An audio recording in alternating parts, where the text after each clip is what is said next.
America ഇറാന്റെ navy കമാൻഡറെ വധിച്ചതായിരിക്കുന്ന report പുറത്തു വന്നു.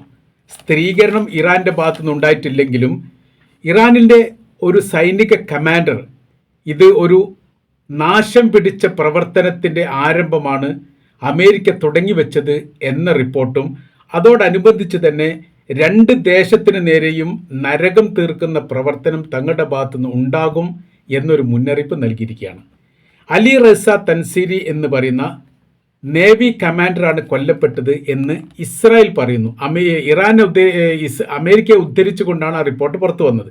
പിന്നീട് അമേരിക്ക അത് സ്ഥിരീകരിക്കുകയും ചെയ്തു, തങ്ങളാണ് ആ കൊലപാതകം നടത്തിയത് എന്ന തരത്തിൽ. അതിന് ഇറാൻ്റെ സ്ഥിരീകരണം ഇല്ലെങ്കിലും ഇറാൻ്റെ പ്രതികരണം വന്നിട്ടുണ്ട് എന്നുള്ളതാണ്. അപ്പോൾ ഇങ്ങനെ നോക്കുന്ന സമയത്ത് ഈ യുദ്ധത്തിൻ്റെ രീതിഗതികൾക്കൊക്കെ വലിയ മാറ്റങ്ങൾ വരാൻ സാധ്യതയുണ്ട്. അഥവാ കഠിനമായിരിക്കുന്ന ഒരു യുദ്ധത്തിലേക്ക് ഇറാൻ പ്രവേശിക്കും എന്നുകൂടിയാണ് ഈ വിഷയവുമായിട്ട് ബന്ധപ്പെട്ട് മനസ്സിലാക്കാൻ വേണ്ടി പറ്റുന്നത്. ഇറാൻ്റെ നിയന്ത്രണത്തിലുള്ള കടൽ തീരവുമായിട്ട് ബന്ധപ്പെട്ട സൈനിക കമാൻഡറാണ് കൊല്ലപ്പെട്ടത്. അതാണ് ആ ഭാഗവുമായിട്ട് ബന്ധപ്പെട്ട് പ്രത്യേകമായിട്ട് പറയുന്നത്. ഓർമുസ് കടലിൻ്റെ കൃത്യമായിരിക്കുന്ന മേൽനോട്ടം വഹിക്കുകയും നിയന്ത്രിക്കുകയും ചെയ്യുന്ന കമാൻഡറായിരുന്നു അലി റസ തൻസീരി.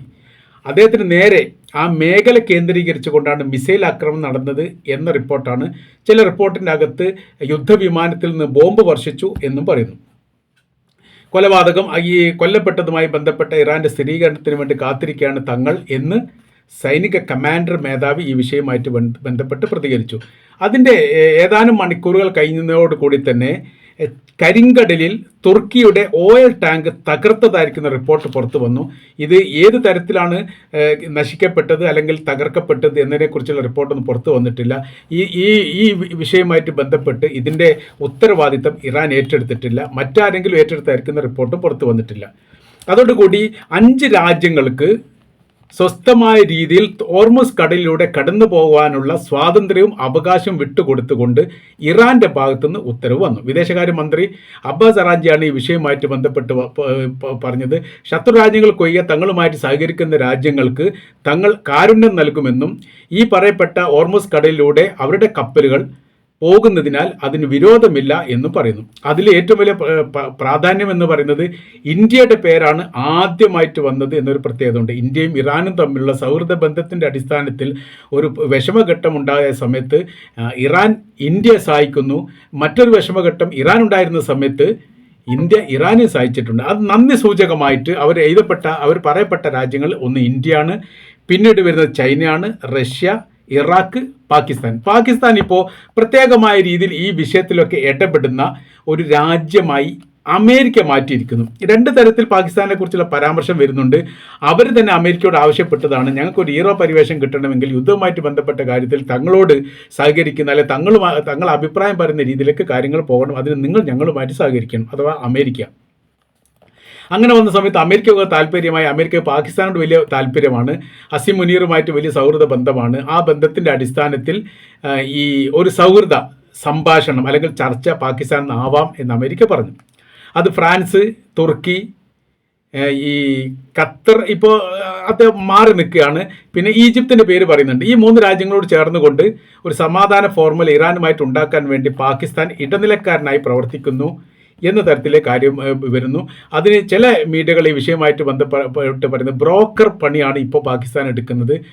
പണം വാങ്ങിയിട്ട് കച്ചവടം ഉറപ്പിക്കുന്ന അല്ലെങ്കിൽ ലാഭം ഉണ്ടാക്കുന്ന ഒരു പ്രവൃത്തി യുദ്ധത്തിൻ്റെ അടിസ്ഥാനത്തിൽ, യുദ്ധകാല അടിസ്ഥാനത്തിൽ അല്ലെങ്കിൽ യുദ്ധത്തിനിടെ അവർ ചെയ്തു കൂട്ടുന്നു എന്ന തരത്തിലുള്ള വലിയ വിമർശനം നൽകിയിരിക്കുന്നു.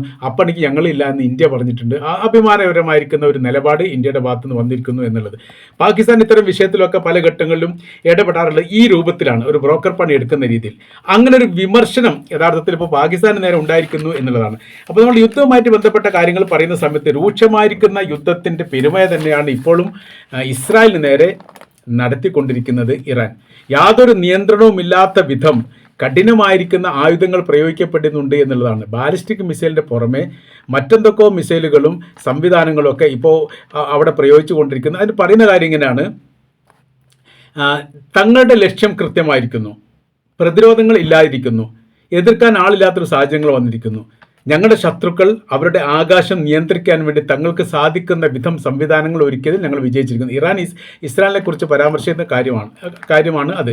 ഇറാനിൽ നിന്ന് ഇസ്രായേലിൻ്റെ ഏത് അറ്റം വരെയും തങ്ങളുടെ അടുക്കളയിൽ നിന്ന് ആക്രമിക്കാൻ പാകത്തിലുള്ള യുദ്ധ സാമഗ്രികളും സംവിധാനങ്ങളും മിസൈലുകളും തങ്ങളുടെ ഭാഗത്ത് റെഡിയാണ്.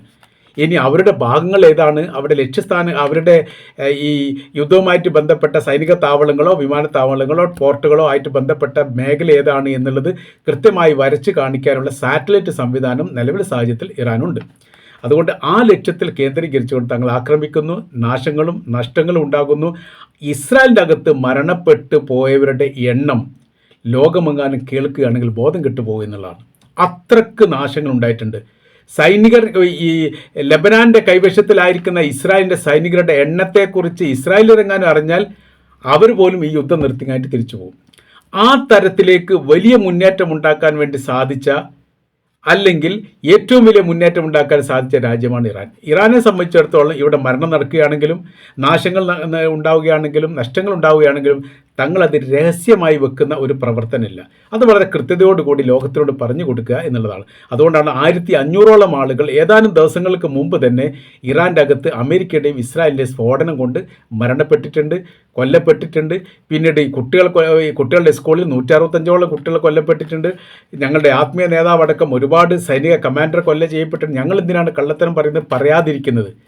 ഈ സംഭവം മരിച്ചിട്ടുണ്ടെങ്കിൽ മരിച്ചിട്ടുണ്ട് എന്ന് പറയാതിരിക്കുന്നത് എന്തിനാണ്? അത്തരം പ്രവർത്തനങ്ങൾ, ഞങ്ങളുടെ റൂട്ടുകൾ കൃത്യമാണ്. ഈ ഇസ്രായേലിനെ പോലെയോ അമേരിക്കയെ പോലെയോ കള്ളം പറയുകയോ അല്ലെങ്കിൽ കള്ളത്തരം പറയുകയോ സത്യം പറയാതിരിക്കുകയോ ചെയ്യുന്ന പ്രവർത്തനമില്ല. വളരെ കൃത്യതയോടുകൂടിയും സത്യസന്ധമായിട്ടുമാണ് ഞങ്ങൾ മുന്നോട്ട് പോകുന്നത്. അത് ലോകത്തിന് അറിയാവുന്നതാണ്. ഇന്നലെയും മെനയാന്നും കണ്ട ഇറാനെ അല്ല ഇന്ന് ലോകം കാണുന്നത്. 2024 കണ്ട ഇറാനെ അല്ല 2025 ഇസ്രായേൽ ഇറാനെ ആക്രമിച്ചതിന് ശേഷം കാണുന്നത്. 2025 യുദ്ധ വെടിനിർത്തലുമായിട്ട് ബന്ധപ്പെട്ട കാര്യത്തിൽ പ്രഖ്യാപനം നടത്തി ഡൊണാൾഡ് ട്രംപ്. അങ്ങനെ യുദ്ധം അവസാനിച്ചു. അതിനുശേഷം 2026 തുടങ്ങിയ ആ സമയത്തുണ്ടായിരുന്ന ഇറാൻ അല്ല 2025. ഒരുപാട് മാറ്റങ്ങൾ ഉണ്ടായിട്ടുണ്ട്. കാര്യം ഈ ഒരു യുദ്ധം ഞങ്ങൾ പ്രതീക്ഷിക്കുന്നതാണ്. ഈ ഒരു യുദ്ധം ഏത് സമയത്തും ഉണ്ടാകും എന്ന് ഞങ്ങൾക്കറിയാവുന്നതുമാണ്. അതിനുള്ള സംവിധാന കാര്യങ്ങൾ, ആയുധങ്ങളും അതിൻ്റെ സംവിധാനങ്ങളും അതിൻ്റെ വെടിക്കോപ്പുകളും മിസൈൽ സംവിധാനങ്ങളും എല്ലാം പ്രഹരശേഷി ഉള്ളതും പ്രഹരശേഷി ഇല്ലാത്തതും, ഡ്രോണാണെങ്കിലും മിസൈലാണെങ്കിലും ഈ 31 പ്രവിശ്യയിലും വ്യത്യസ്ത തരത്തിൽ വ്യത്യസ്ത കോലത്തിൽ വ്യത്യസ്തരായിരിക്കുന്ന ആളുകൾക്കിടയിൽ ഞങ്ങൾ സ്ഥാപിച്ചിരിക്കുന്നു. അതുകൊണ്ട് അവർ ഇറാൻ എന്ന് പറയുന്ന ദേശീയ നേതൃത്വം വീഴുന്ന സമയത്ത് 31 പ്രവിശ്യകൾ 31 രാജ്യമായി മാറുന്ന രീതിയിലാണ് ഞങ്ങളുടെ രാഷ്ട്രീയമായിരിക്കുന്ന സംവിധാനം ഉള്ളത്. അതുകൊണ്ട് തന്നെ വളരെ എളുപ്പത്തിൽ ഇറാനെ കീഴടക്കുക, ഇറാനെ പരാജയപ്പെടുത്തുക എന്നുള്ളതൊക്കെ മണ്ടത്തരമാണ്. ഞങ്ങളെക്കുറിച്ച് ആർക്കും അറിയില്ല, ലോകത്തിന് അറിയില്ലായിരുന്നു, ഞങ്ങളായിട്ട് അത് പറഞ്ഞിട്ടുമില്ല. അനുഭവത്തിൻ്റെ വെളിച്ചത്തിൽ അവർ മനസ്സിലാക്കിയിരിക്കുന്നു എന്ന് ചുരുക്കം.